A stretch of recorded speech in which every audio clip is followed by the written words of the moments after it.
RCF.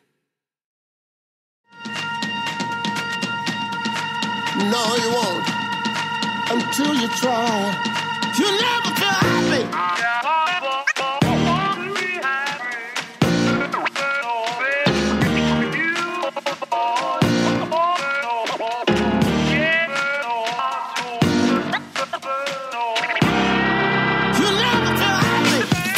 Eh bien bonjour, bienvenue à vous, Philippe Georges sur l'antenne de RCF.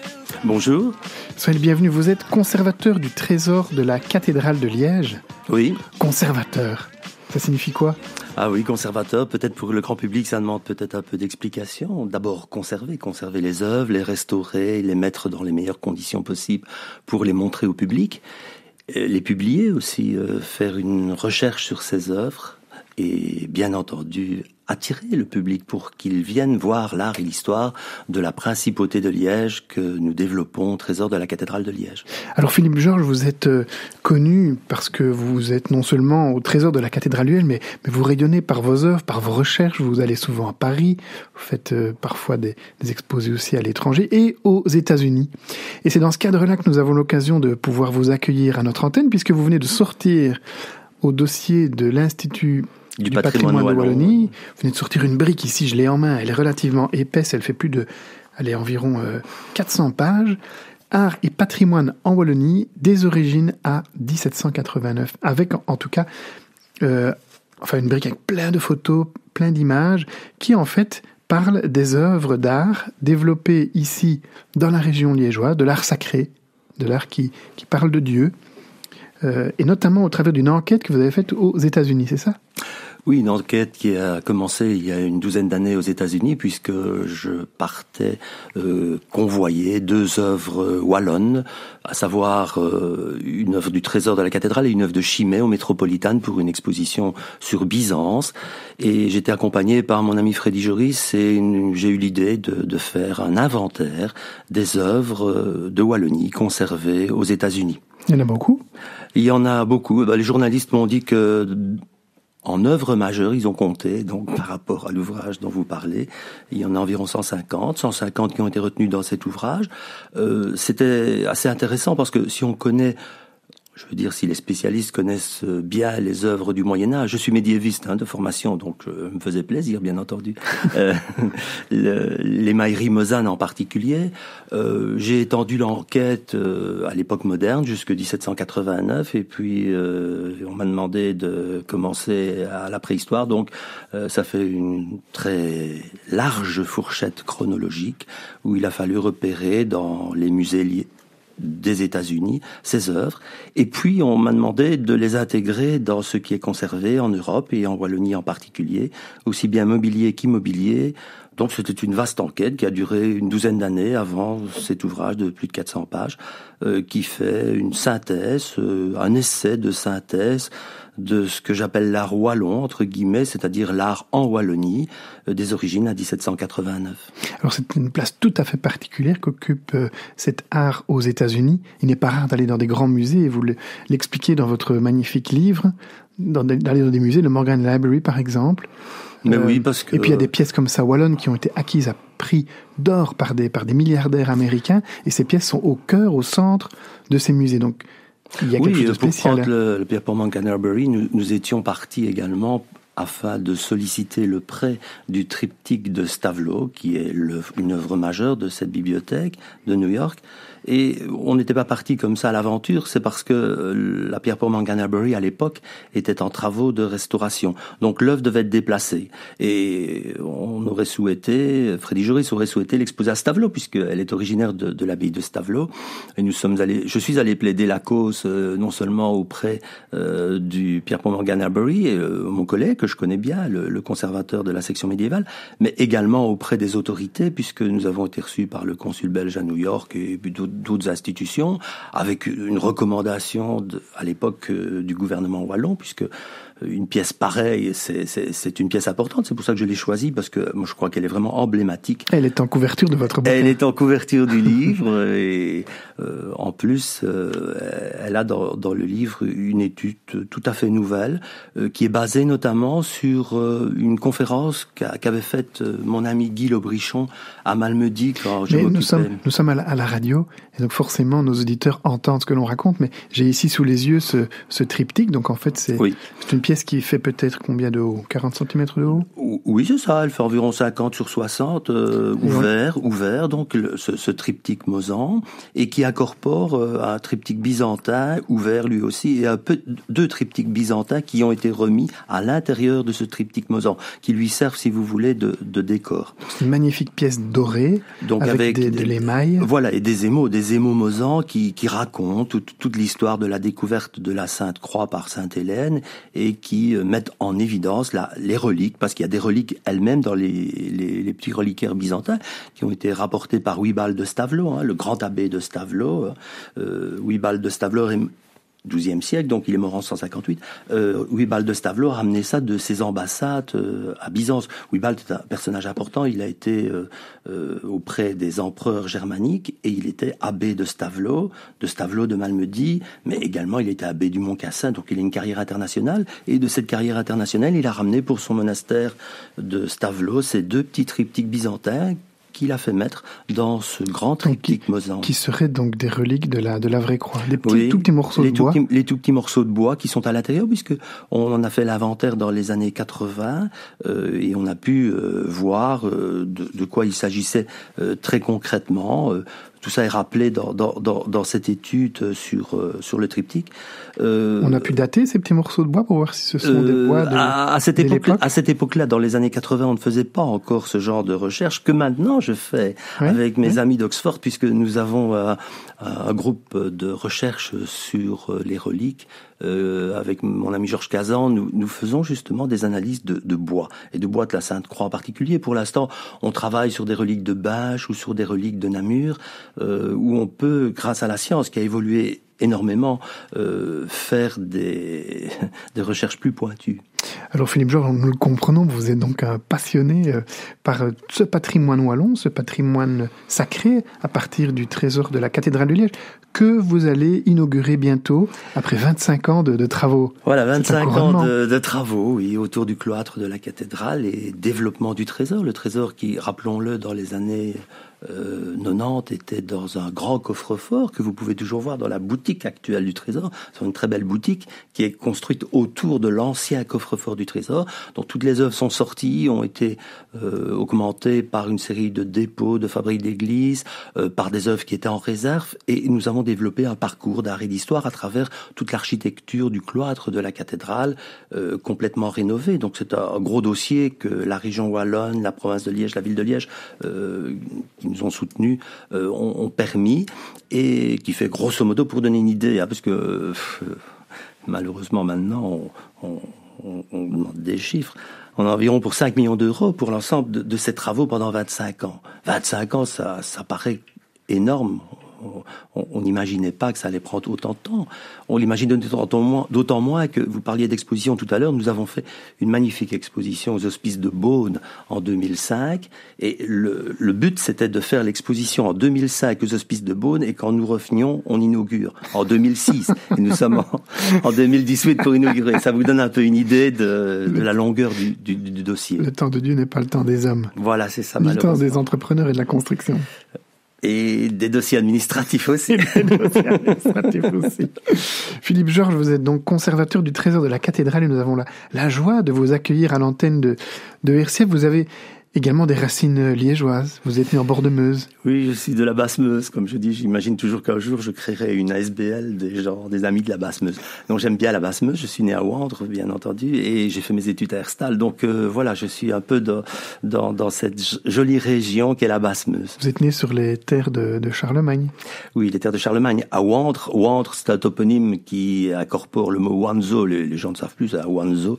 C'est un mérovingien. Donc, c'est une terre qui a probablement évidemment connu les Mérovingiens. Les Mérovingiens, avant les Carolingiens, Jupy, évidemment Charlemagne, toutes les racines carolingiennes de nos régions et l'importance des Carolingiens.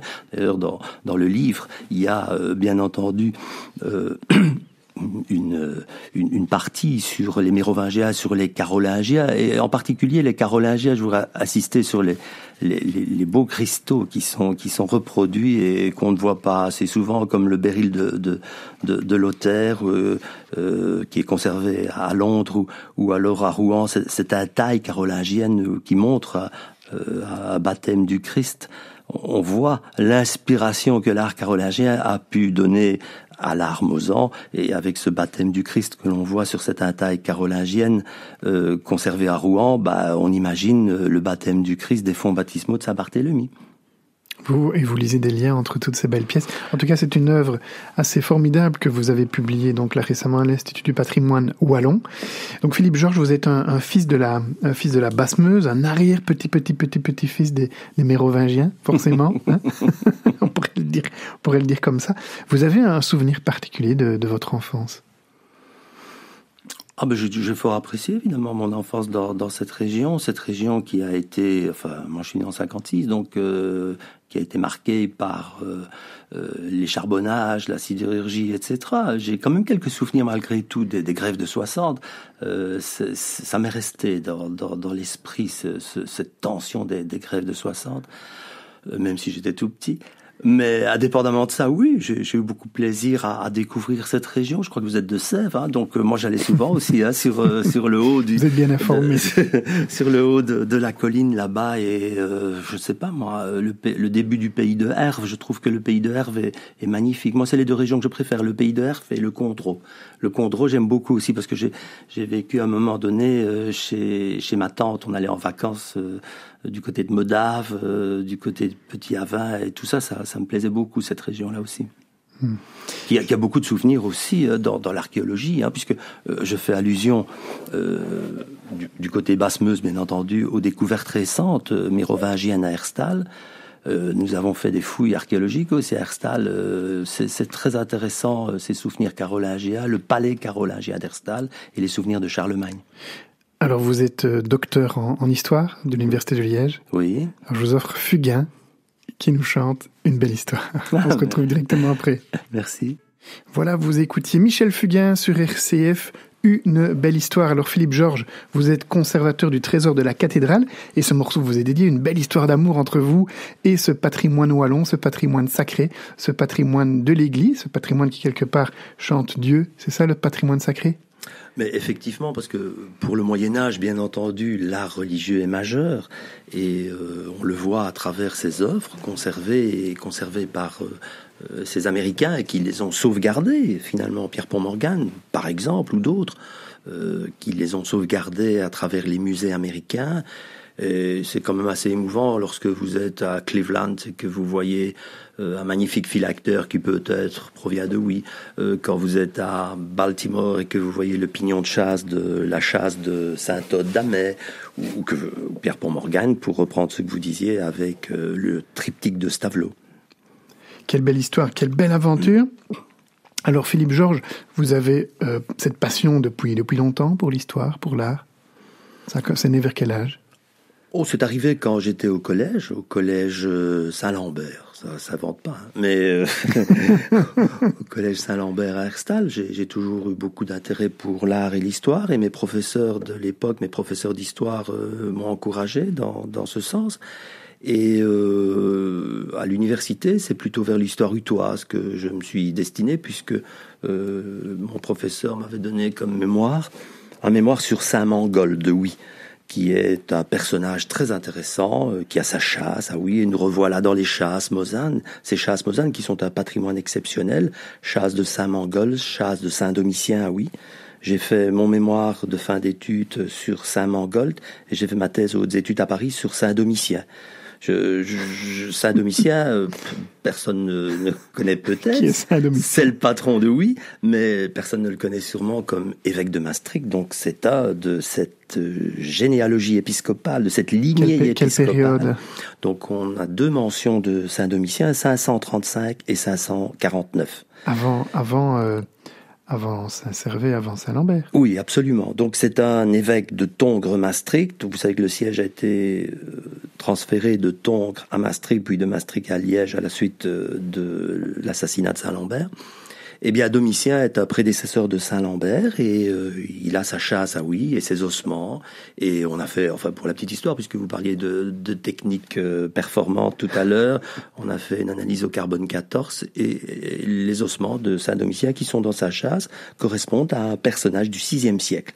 Donc, au-delà des deux mentions historiques, nous avons alors une analyse au carbone 14 qui nous donne le VIe siècle. Donc voilà un personnage intéressant. Moi, j'ai étudié sa vie latine qui a été mise par écrit vers 1066. Alors 1066 pour les Hutois, c'est la charte de Huy. J'ai travaillé là-dessus puisque j'ai édité chez les bollandistes, c'est-à-dire ces spécialistes de vie de saint, les vies de Saint Domitien qui ont été successivement mises par écrit en 1066 et puis au XIIe siècle.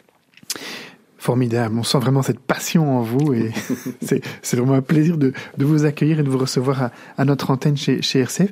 Alors Philippe, Georges, quelle est la personne qui vous inspire, la figure qui peut-être vous attirer vers le haut ? Mais quand j'étais étudiant, nous avons eu la chance à l'université de Liège d'écouter Georges Duby. Georges Duby, ce grand médiéviste français qui est venu faire une série de cours dans le cadre de la chaire Franqui à l'université de Liège. J'étais étudiant, j'étais en deuxième, j'avais une vingtaine d'années, j'avais 20 ans. Et j'avais 20 ans en 76, oui, voilà. Et Georges Duby est venu faire ses conférences où il développait ces théories de trifonctionnalité de la société médiévale. C'est un grand historien, un très grand historien. J'ai relu récemment un livre sur sa manière de travailler comme historien. Il travaillait sur la Bourgogne, sur Cluny, sur les Clunisiens, sur le domaine de Cluny. C'était très intéressant parce que toutes ces théories qui étaient nouvelles à l'époque, dans les années 70, sont maintenant passées dans, disons, le côté grand public. Quelle a été sa contribution majeure, par exemple ? Sa contribution majeure, c'est le fait d'avoir une société qui est divisée en 3 ordres et chacun a sa place dans ce Moyen-Âge qu'il a très bien mis en lumière. Les 3 ordres. Donc ceux qui prient, ceux qui travaillent, les seigneurs, les religieux et il a très bien mis cette... Et le troisième, donc les priants, donc les seigneurs, les priants, puis donc, peut-être les seigneurs et puis les paysans peut-être. Oui, les trois ordres qui constituent cette société médiévale, et il l'a réincorporé dans une vue générale, si vous voulez, de la société médiévale. Et alors, Georges Duby, pour le grand public peut-être, ce sont ces belles émissions qui passaient sur Arte d'antan sur les cathédrales. Oui, les cathédrales, donc c'est pour répondre à votre question, parce qu'il s'exprimait remarquablement, et ce qui était vraiment passionnant, il avait une passion de l'histoire, et il la faisait passer. Il la faisait vraiment passer auprès des auditeurs. Je l'ai rencontré, bien entendu, pour le centenaire de la revue Le Moyen-Âge à Paris. J'ai parlé avec lui. Et il était... j'ai beaucoup d'amis, des élèves de Georges Duby. Je fais partie du centre, du comité scientifique du Centre d'études médiévales de Auxerre.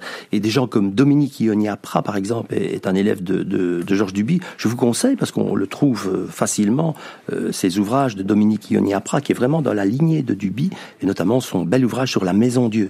Là aussi, la construction au Moyen-Âge de la société. Voir comment les hommes du Moyen-Âge concevaient cette société. Et si je vous en parle à propos de Domitien, c'est parce que j'aimerais bien me retrouver en 1066 pour voir cette inauguration de la collégiale de Huy, cette délivrance de la charte de Huy aux bourgeois de Huy, et probablement, c'est ce que je suspecte, la lecture de la vie de Saint Domitien devant ce public de lettrés dans la nouvelle collégiale de Huy, que Théodoin, grand prince-évêque, neveu de l'empereur, enfin c'est un prince-évêque important, a fait construire aux frais des bourgeois et dans laquelle il s'est fait enterrer.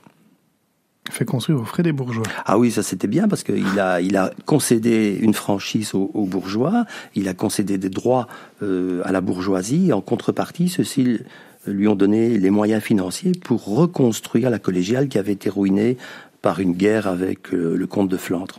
C'est bien donc pour un Bassimosan, vous êtes de la Basse-Meuse, de vous intéresser ainsi à la Haute-Meuse. À la Haute-Meuse, oui. Quel altruisme. Ah oui, alors... c'est vrai. Je suis sur la Meuse. J'ai parlé de la Meuse comme fleuve sacré parce que ce fleuve incorpore toute une série de chasses patrimoine exceptionnel de Wallonie, que ce soit de Dinan jusque Namur, Visé. Et puis de Namur jusque Visé, hein, voilà, Visé avec la chasse de Saint-Attelin, et que nous avons exposé aussi au Trésor de la Cathédrale en 2000 pour une belle exposition qu'on avait faite sur Liège autour de l'an 1000. Cette chasse qui est la première grande chasse mosane avec 2 pignons magnifiques et notamment le Christ foulant la spique et le basilic sur ce pignon du XIe siècle où on pourrait peut-être reconnaître l'empereur. L'art mosan est fort lié aussi à l'Empire germanique dont faisait partie la principauté de Liège. Et ces chasses que j'ai inventoriées aussi, hein, pour retrouver des tissus de haute époque qui sont conservés au trésor, toute une série de tissus qui vont du VIe siècle jusqu'à la fin du Moyen-Âge, et parmi lesquels les 2 grands suaires de Saint-Lambert sont des pièces exceptionnelles, l'une du 8e siècle, l'autre autour de l'an 1000, qui enveloppaient les reliques de Saint-Lambert. Philippe Georges, avec vous, on n'est pas prêt de s'embêter. Hein. Vous avez tellement d'histoires, vous êtes une machine à histoire en fait. Hein. Vous aimez l'histoire, vous êtes une machine à histoire. Alors j'ai envie de vous poser la question en termes d'histoire, des films, des livres. Quel est votre dernier film par exemple ?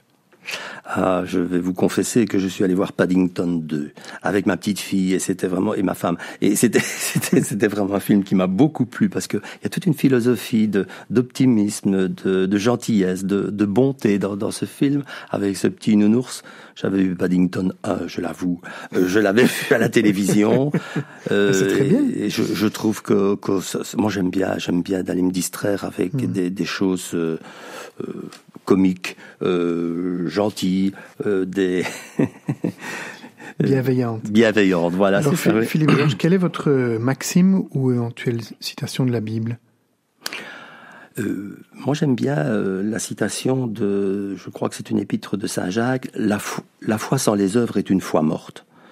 On a beaucoup disserté là-dessus à travers les âges, mais moi, ça découle, si vous voulez, sur un peu ma philosophie générale, à savoir que je suis plutôt un homme de terrain et de concret.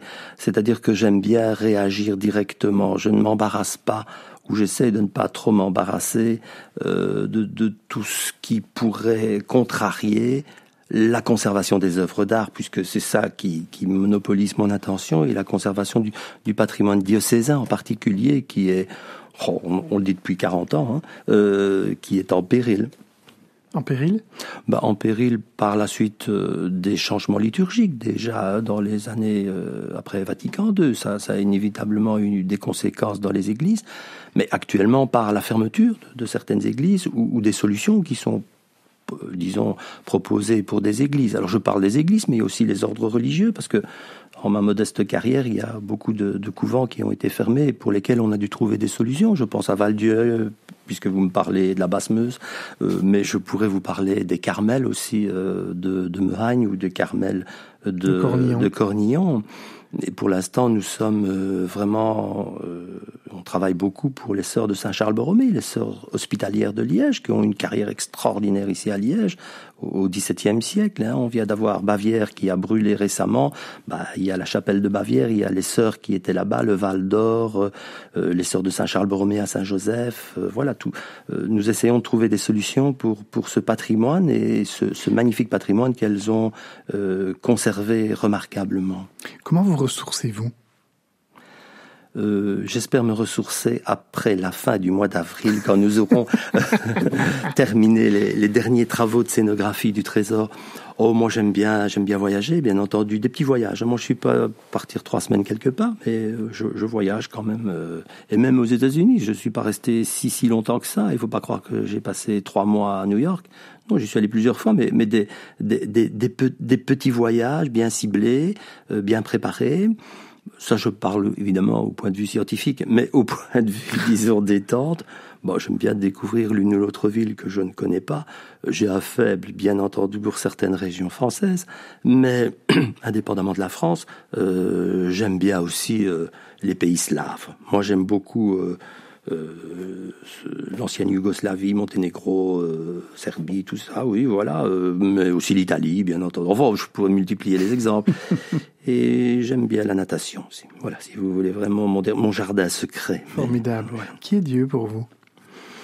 Dieu, pour l'instant, j'espère que c'est la personne qui vraiment nous aide au trésor de la cathédrale et qui nous aide à terminer cette mise en œuvre du trésor. Et je crois vraiment que c'est très important pour l'Église de Liège d'avoir un patrimoine bien mis en évidence, bien conservé, et qui témoigne comme ça de la foi à travers les siècles. Quand on se balade comme ça à travers le Moyen-Âge, les temps modernes, et qu'on voit cette dévotion extraordinaire qui s'est manifestée dans l'œuvre d'art, la beauté du sacré, pour reprendre les termes de certains papes, je crois que c'est vraiment très important de la sauvegarder le mieux possible. Merci Philippe Georges pour cette page sur vous-même en tout cas, sur ce qui vous inspire. Alors maintenant je vous propose d'écouter ce chant qui nous invite à ouvrir nos yeux sur ces belles œuvres que vous avez publiées dans votre dernier livre. Voilà, Ouvre mes yeux, Seigneur, un chant de la chorale de l'Emmanuel. Vous écoutiez la chorale de l'Emmanuel sur RCF, c'était Ouvre mes yeux notamment sur cette magnifique œuvre que vous avez produite, Philippe Georges, donc ce livre Art et patrimoine en Wallonie des origines à 1789. Vous êtes, Philippe Georges, conservateur du trésor de la cathédrale, et c'est une joie pour nous de vous accueillir sur RCF. C'est un plaisir tout à fait réciproque. Bravo en tout cas pour votre engagement pour la défense de ce patrimoine sacré, ce patrimoine qui nous est cher. Alors, Philippe Georges, ce livre que vous avez édité d'environ 400 pages, pourquoi l'avez-vous édité ? Mais je crois qu'il fallait faire cet inventaire pour que les Wallons se rendent compte de la richesse de leur patrimoine mobilier et immobilier. C'est d'ailleurs assez paradoxal que mobilier et immobilier soient distingués entre la Fédération Wallonie-Bruxelles et la région Wallonne. Il y a quelques pages d'ailleurs là-dessus dans mon livre qui se veut, disons, montrer la cohérence de ce patrimoine à travers les siècles. Évidemment, je me suis fait plaisir comme médiéviste puisque le Moyen-Âge y occupe une place importante, mais l'époque moderne est fort intéressante aussi avec la peinture liégeoise que mon ami Pierre-Yves Kéris a bien étudié, et notamment, pour revenir au trésor de la cathédrale, Berthollet Flémal, ce peintre qui a été chanoine de Saint-Paul et qui est le chef de file de la peinture liégeoise du XVIIe siècle. Il est mort en 1675. Et nous avons inauguré, il y a peu de temps, un pôle muséal consacré à Flémal, dont nous avons une vingtaine d'œuvres au trésor de la cathédrale. Et est venu s'y ajouter l'invention de la Sainte-Croix qui a été mise en sécurité, qui provient de la collégiale Sainte-Croix et qui a été mise en sécurité dans la cathédrale, qui est une très très belle peinture aussi de Flémal. Et évidemment, mon rêve, vous savez, les rêves deviennent peut-être parfois réalité, c'est de ramener de Toulouse la peinture de la conversion de Saint-Paul, qui est la peinture qui se trouvait au maître-autel de la collégiale Saint-Paul, actuelle cathédrale. Et pourquoi est-elle partie à Toulouse ? C'est le hasard de l'histoire, puisqu'elle a été envoyée avec les réquisitions françaises au Louvre d'abord, et puis on a créé des musées dans la France, et par une loterie impériale, donc du temps de Napoléon, on a tiré au sort les œuvres pour savoir où elles allaient. Et par le plus grand des hasards, elle est partie à Toulouse. Et c'est un Liégeois, Jacques Hendrix, qui l'a identifiée en 1976 à Toulouse. Et depuis lors, évidemment, je suis fort intéressé par cette peinture que j'ai ramenée pendant 6 mois à Liège pour une exposition. Grâce au consul général de France de l'époque et au ministre du patrimoine, nous l'avons exposée dans la cathédrale. Mais je voudrais bien aller plus loin, je voudrais un dépôt à long terme de cette peinture, parce que dans le fond de la cathédrale, si vous y êtes allé récemment, on vient de restaurer 2 grandes sculptures qui complétaient cet ensemble et qui ont été restaurées grâce à la Fondation Roi Baudouin, la charité et l'espérance. Voilà encore des vertus dont on parlait tout à l'heure. La charité et l'espérance, ça va très bien avec ce que nous souhaitons ramener de Toulouse et mettre en évidence dans notre cathédrale, une conversion de Saint-Paul par un chanoine de Saint-Paul pour une église dédiée à Saint-Paul. Quel plus beau cadre pour cette peinture de Flémal qui fait 5 mètres de haut. Alors vous êtes, comme vous le dites vous-même, vous êtes médiéviste. Vous avez été professeur à l'Université de Liège pendant 14 ans, c'est ça ? Oui, j'étais maître de conférence à l'université de Liège pour un cours de paléographie, d'histoire du Moyen-Âge et de l'époque moderne, donc l'étude des écritures anciennes.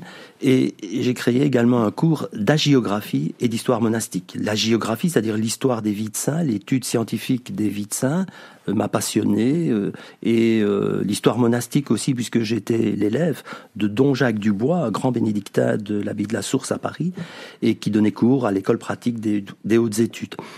C'est cela que j'enseignais. Moi, j'ai toujours eu beaucoup de plaisir à enseigner. Je dis souvent à mes étudiants, j'essaie de leur donner des conseils pour leur carrière, hein, puisque c'est quand même difficile pour les historiens. C'était déjà fort difficile à notre époque, mais maintenant, évidemment, l'enseignement dans le secondaire, mais également tout ce qui peut les intéresser dans d'autres professions. Je suis moi-même étonné parfois de voir certains de mes élèves dans des professions auxquelles je n'aurais jamais pensé et qui ont eu une base d'études d'histoire ici à Liège.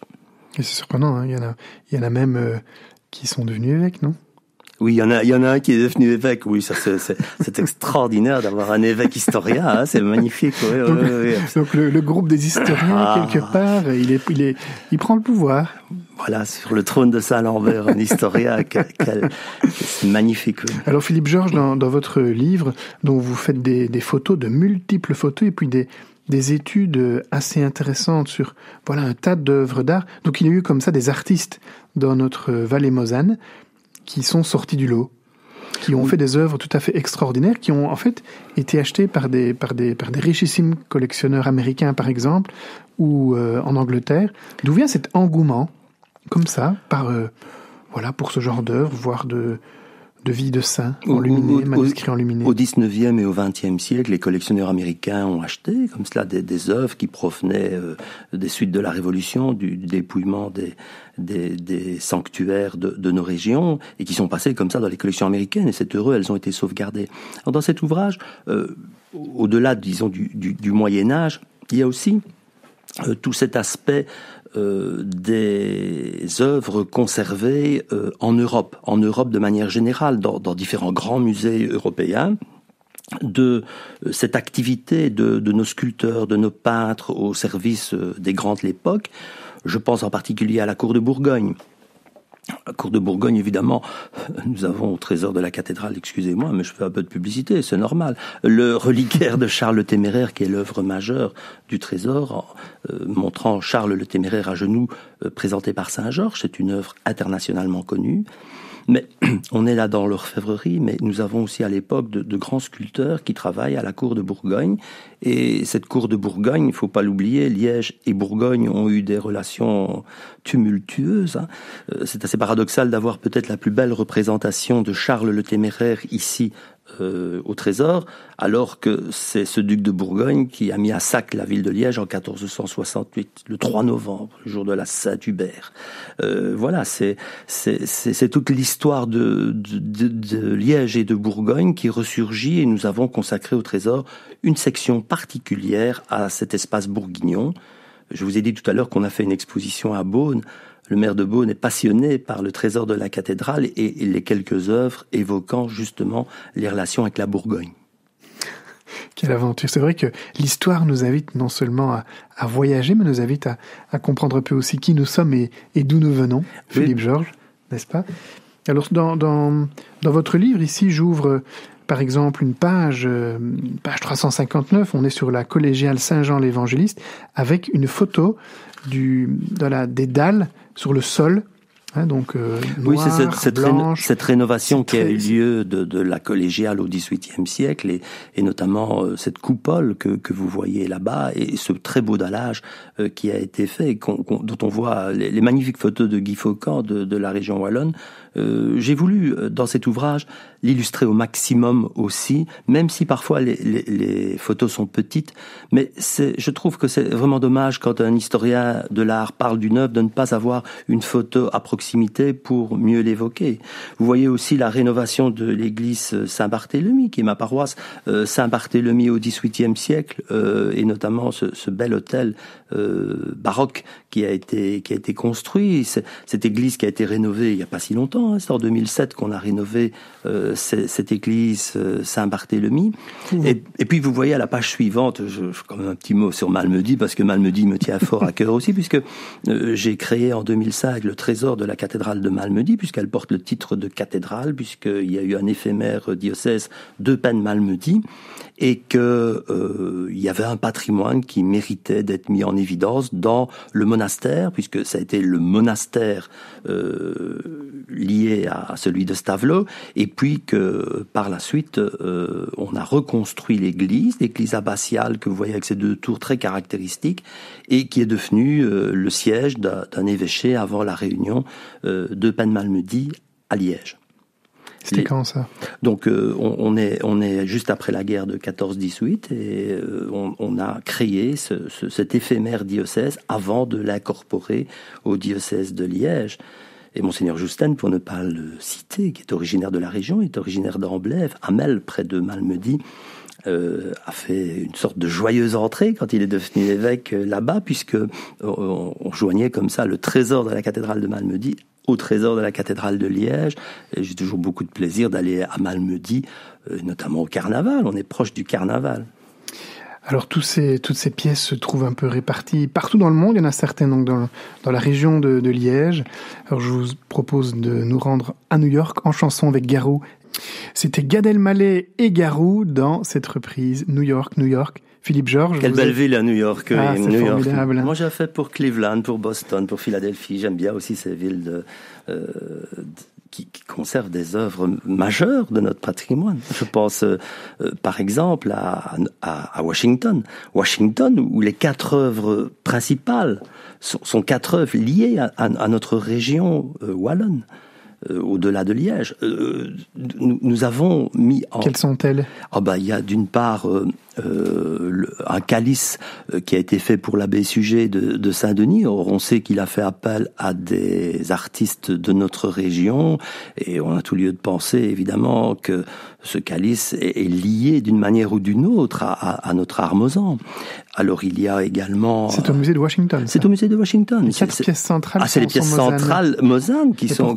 Ça veut dire que la vallée mosane était en fait quelque part un des centres créatifs. Pour l'orfèvrerie, bien entendu, pour l'orfèvrerie mosane qui a le XIIe siècle en particulier, qui est exceptionnel dans l'ensemble de ses réalisations, de l'émaillerie en particulier. Nous avons sorti au Trésor de la Cathédrale 2 volumes complets avec mes collègues européens, mais américains aussi, sur l'émaillerie mosane, qui a ses heures de gloire dans le 3e tiers du XIIe siècle, avec des orfèvres comme Godefroy de Huy, si on veut mettre un nom évidemment, mais toute une école qui travaillait sur la Meuse moyenne et qui a réalisé ces trésors. Et puis un peu plus tard, le trésor d'Oigny qui est reconnu parmi les grands trésors européens avec Hugo d'Oigny.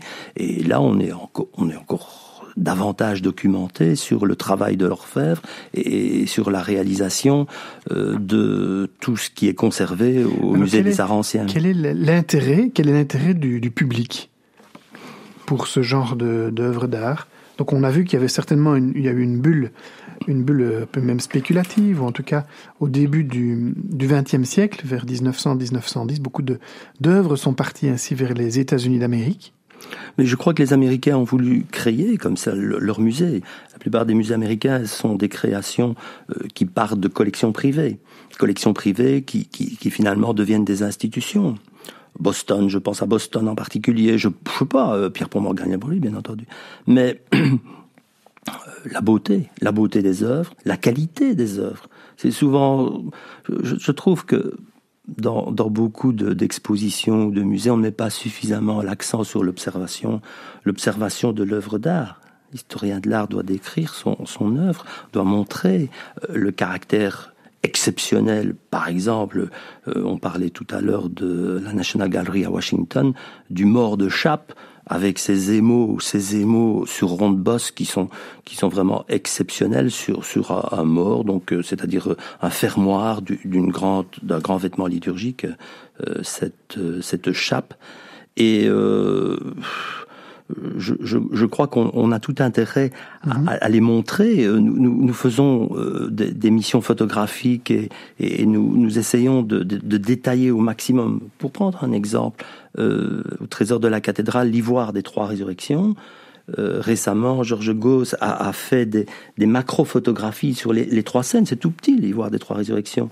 Et il a fait des macro-photographies qui montrent à la fois la qualité de la sculpture, le caractère mosant de ces sculptures vers 1030, début de la sculpture mosane, mais également la polychromie, parce qu'on voit des restes de polychromie qu'on ne voit pas directement s'il n'y avait pas cette macro-photographie et cette mise en valeur des trois scènes de résurrection qui sont détachées sur cet ivoire.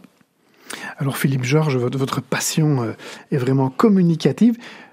Bon, vous avez déjà travaillé depuis longtemps à la cathédrale de Liège, au Trésor. Ah, cette année, j'ai 40 ans de cathédrale. Oula, 40 ans à la année cathédrale. Jubilaire. Oui, à Liège, oui. Vous allez risquer de devenir chanoine, attention.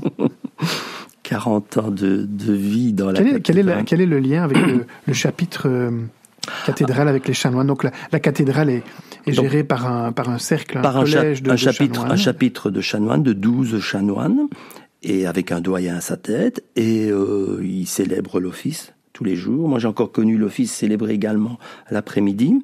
J'ai encore connu les chanoines avec leur tenue de chanoines héritée donc après la Révolution. Ils ont toujours leur croix de chanoine, qui sont de très très beaux bijoux, qui sont des bijoux souvenirs des chanoines de Saint-Lambert, des 60 chanoines de Saint-Lambert. Il y en a 12 maintenant ici à la cathédrale, mais il y en avait 60 à Saint-Lambert. Hein. Si je pousse plus loin ma réflexion, j'aurais préféré être conservateur du trésor de la cathédrale Saint-Lambert, parce que c'était un patrimoine exceptionnel, ce grand temple qui a été démoli à la Révolution. C'était magnifique. J'y ai repensé récemment parce que, figurez-vous, j'ai travaillé sur Jean d'Outremeuse. Jean d'Outremeuse, c'est un polygraphe liégeois qui est mort en 1400 et qui, avec une langue française un peu wallonisée, qui me plaît beaucoup. Allez, je dirais, pour être bref, un François Rabelais wallon. Il raconte comme ça toute une série d'histoires, certaines un peu farfelues, mais il a été archiviste de l'ancienne cathédrale Saint-Lambert, donc il a probablement habité près de la cathédrale. Alors je m'imaginais un logement de conservateur à la cathédrale Saint-Lambert. On peut rêver, hein. Et donc c'est vrai que toutes ces pierres de la cathédrale Saint-Lambert ont servi à reboucher, par exemple. Oui, il y en a qui ont été mis sur les boulevards de la Sauvenière. Oui, tout le bras de la Meuse de la Sauvenière a été comblé, et j'ai vécu notamment lorsqu'on a réaménagé ça, des fouilles. Il y avait des fouilles pirates, mais il y a eu des fouilles organisées aussi pour retrouver toute une série d'objets qui avaient été jetés pour combler ce bras de la Meuse. Et puis on en trouve ailleurs aussi, parfois dans des collections privées, des gens qui ont sauvegardé une pierre ou l'autre, et puis à la Chartreuse aussi qu'on en a mis. Nous avons au sein du trésor de la cathédrale beaucoup de vestiges de l'ancienne cathédrale. Les vestiges les plus intéressants, évidemment, ce sont les deux mausolées que nous avons reconstruits dans le cloître de la cathédrale, celui de Georges-Louis de Berck et celui de François-Charles de Velbruck, qui sont deux princes-évêques du XVIIIe siècle. Je vous passe l'histoire de ces mausolées, mais finalement, ils retrouvent place dans la cathédrale et dans le cloître de la cathédrale, que j'ai toujours considéré comme une sorte de camposanto, si vous voulez, de souvenir de la principauté de Liège en devenir, avec comme cela des mausolées ou des pierres tombales ou d'autres personnes célèbres de l'histoire de Liège, une sorte de panthéon, si vous voulez, en changeant ce qu'il faut, à Westminster, mutatis mutandis, de liégeois. Philippe Georges, que ferez-vous dans 15-20 ans? Vous serez retraité depuis pas mal d'années. Oui, ça je ne sais pas. Je dois vous avouer que moi je n'ai jamais eu de plan de carrière, heureusement d'ailleurs. Si on m'avait dit il y a 25 ans que je terminerais ces travaux de la cathédrale en 2018, je n'y aurais jamais cru. Je me suis dit qu'il fallait faire ça beaucoup plus tôt, puisqu'en 2005 on y pensait déjà. La même chose d'un point de vue, disons, d'études. Si j'ai évidemment des passions pour l'art religieux, pour l'histoire religieuse, pour les cours que j'ai suivis quand j'étais plus jeune, ou l'enseignement, puisque j'ai donné cours aussi, tout ça est venu progressivement. Vous allez rester certainement impliqué dans le patrimoine sacré, d'une façon ou d'une autre. Ah bah je l'espère si on Sinon veut. vous risquez de vous embêter. Ben oui, c'est ce que ma femme me dit. Oui, c'est ce que ma femme me dit tous les jours. Quoi. Oui, c'est vrai que je suis Alors, Philippe lié Georges, à ce patrimoine. Philippe Georges, donc vous inaugurez les travaux du nouveau trésor de la cathédrale en avril. Oui. Donnez-nous l'eau à la bouche en conclusion de cette belle émission. Fin avril, nous allons ouvrir quelques salles supplémentaires, une aile complète, une reconstitution d'un intérieur, des grands Christ qui ont été restaurés, toute une série d'œuvres qui n'ont pas été bien mise en valeur jusqu'à présent et qui trouve dans cette aile est du cloître, c'est-à-dire l'aile qui relie la cathédrale au trésor, cette aile est complètement transformée grâce à ces travaux. Et nous avons aussi, oui ça j'insiste aussi beaucoup, une série de réserves. Les réserves me tiennent fort à cœur. Dans une réorganisation du patrimoine, il faut bien entendu montrer au public un maximum. Il faut faire bouger aussi les œuvres. Il faut les changer un peu les présentations de manière à montrer un maximum, mais aussi, il faut conserver dans des réserves, dans de bonnes réserves. Nous avons comme cela 300 ornements liturgiques dans une réserve. Nous avons des dizaines de milliers de gravures provenant de Val-Dieu qui sont en cours d'inventaire et toute une équipe autour de moi qui travaille bénévolement ou maintenant avec des emplois au trésor, parce que c'est ça le but du jeu aussi, c'est peut-être un peu créer de l'emploi au trésor de manière à... Ça occupe combien de personnes au trésor? Une trentaine de personnes autour de moi. Donc il y a... Bénévoles, employés? Oui, voilà, il y a une vingtaine de bénévoles qui s'occupent magnifiquement de l'accueil et de manière enthousiaste, très positive. Ils s'amusent bien aussi, comme on dit à Liège. Ils s'amusent très bien, une petite équipe. Nous ouvrons le trésor toutes les après-midi, sauf le lundi. C'est facile, c'est un accueil qu'ils font et les gens apprécient beaucoup. Et puis alors, il y a des techniciens autour de moi, grâce à la région wallonne. Et puis récemment, nous avons engagé 2 historiens pour m'aider dans les tâches multiples. Vous parliez au début de cette émission de la tâche de conservateur, ça va dans tous les sens. En tout cas, Philippe Georges, un tout grand merci d'être venu présenter à l'antenne de RC votre nouveau livre Art et patrimoine en Wallonie des origines à 1789, à vendre dans les meilleures librairies, notamment Siloé. Bravo pour cette œuvre, au plaisir, à bientôt et rendez-vous pour votre inauguration. Merci de votre accueil et à bientôt au Trésor. Au revoir. Au revoir.